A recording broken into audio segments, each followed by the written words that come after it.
Beep, beep, beep, beep, beep. Welcome to the Court of the Digester. Let's talk about Liz Truss, the shortest Prime Minister in history. I don't mean, you know what I mean. All right, Liz? Let's talk about Liz Truss. Before we do, like, subscribe, notifications, share, buy me a coffee, and most of all, become a warrior teacher. March. Every third Thursday in March. Looking forward to seeing some of you.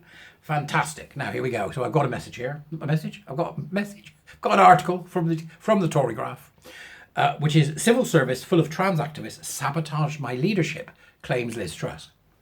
Right off the bat, I'm believing Liz. Sorry, because I've seen it. You have to believe Liz.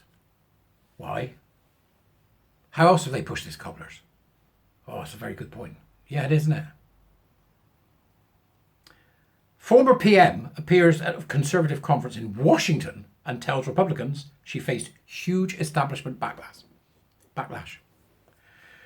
Liz Truss blamed the administrative state, or the blob as it's known, I call it the socialist state within a state, because they are, for sabotaging her premiership as she appeared at a major US political conference that will be headlined by Donald Trump.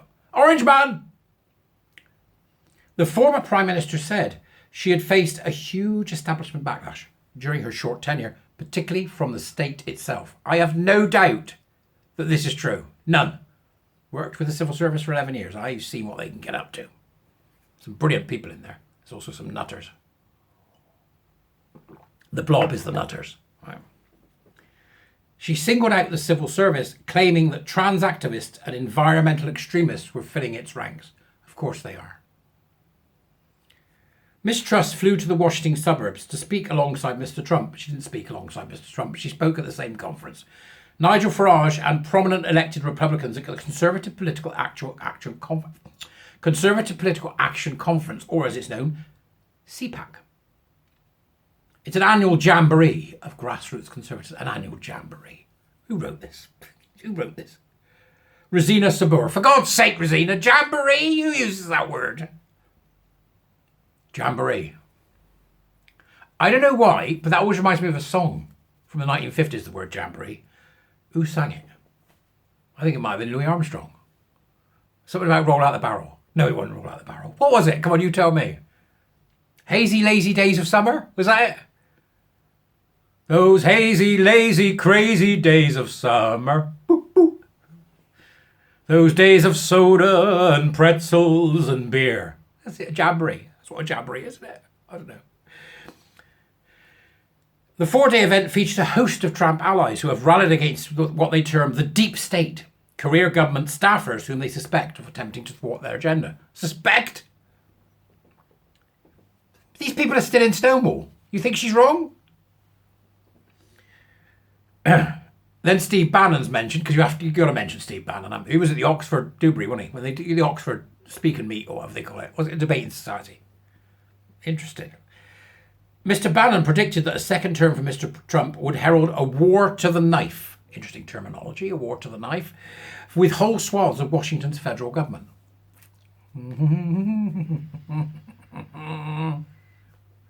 I think the same thing is necessary. I was saying to Dr. M, was it Dr. M? I think it was Dr. M, or Lescap, it might have been Lescap. I was saying to Lescap the other day, my concern is we get some middle grounder who gets in front of the beast and hasn't got the guts to slash its throat.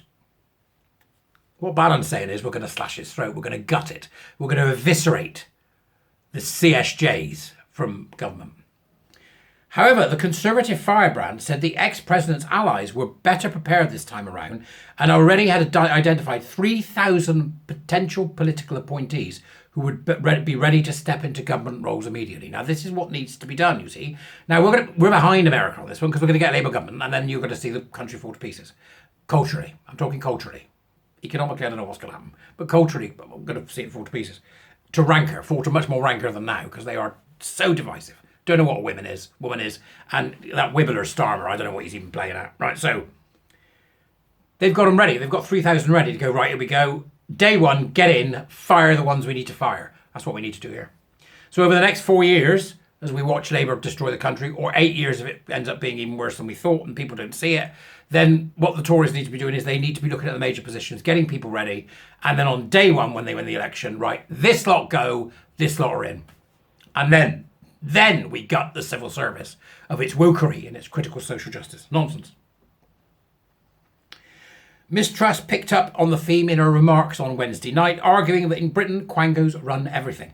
I wouldn't disagree with that. She was forced to explain the term, a quasi-non-governmental organisation, to a room of bemused Americans. I don't imagine they were that bemused. What is it? Do you think all Americans... Who wrote this?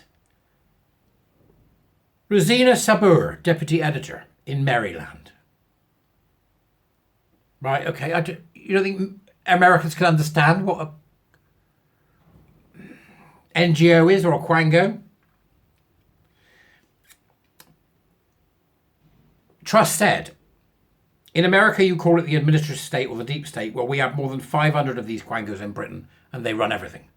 We've got the Environmental Agency, we've got the Office of Budget Responsibility, we've got the Bank of England, we've got the Judicial Appointments Commission. She went on to say that we have a major problem with our administrative bureaucracy and I think it's got a lot worse. Miss Truss added, now people are joining the civil service who are essentially activists. They might be trans activists, they might be environmental activists, but they are now having a voice within the civil service in a way I don't think was true 30 or 40 years ago. So we just have a wholly new problem. We do have a wholly new problem. Most of it is organised through affinity groups, for example, the LGBTQ affinity group, or BIPOC, or BAME, or whatever else they happen to put together. You know, we haven't got the furries yet, have we? When are you going to get a furry affinity group? Because they'd have to be called the FFF, wouldn't they? Furries for Freedom.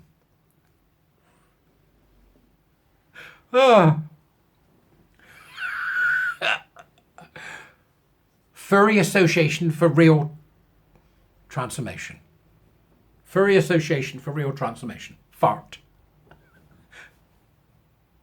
It gets worse. Right. On ahead of her arrival in the US, she wrote an op-ed for Fox News in which she also took a swipe at Joe Biden, warning that American values were being undermined by left-wing ideas propagated in the Biden White House. I mean, you don't have to look at Biden for very long right now to know something's terribly wrong. And that LARPing bloke, is it Levine? Levine, the LARPing bloke, who wanders around dressed in a female army officer's outfit with a skirt, pontificating, has just set up loads of money in order to take children from word parents and give them to trans adopters, which would be trans people who will adopt the children. Yeah, not going to be a problem there, is there? This is the kind of thing that's going on. Liz Truss isn't wrong. It may be unpalatable for some of us, but she's not wrong. I've said it before and I'll say it again. We need to identify who these wokesters and CSJs are in our public sector, and they need to be removed with extreme prejudice. I mean, literally, clear your desk, you're gone. Now, you're not happy? The law is at your disposal. Go. You're in gross, it should be gross, gross misconduct. Instant dismissal to be pushing woke and critical social justice narratives in any public sector. That includes the LGBTQ nutters, the environmental nutters, and the race nutters. But Barry, where do we draw the line? I'll do it for you. So all you've got to do is give me a call. I'll give you the exact line. And all you need then is to go through their emails. Class it as gross discrimination. Forget the disciplinary action thing. Just get rid of them and let the unions deal with it. Put aside a couple of million to pay off the ones that will win when it gets to court. There'll be so many of them that the court will practically collapse. They won't be able to take it all on board. So they're all going to be waiting 5 or 10 years. What do you care? Get rid of them. Get rid of them. It's the only thing we can do now. Same goes for business. Same goes for charities. Extreme prejudice. When you're recruiting, you want to look for their culture. Not who they are, but their culture. Are they part of this culture of critical social justice? Are they part of this disruptive culture which is designed so that everything's about power and oppression? If so, don't employ them. Don't employ them. It's not protected. They're not protected because of that, are they? Sorry, culturally you don't fit.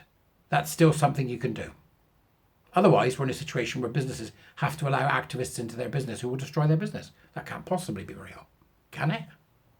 You tell me. Comments, as usual. Things in the doobries. Come be a warrior teacher. See you later.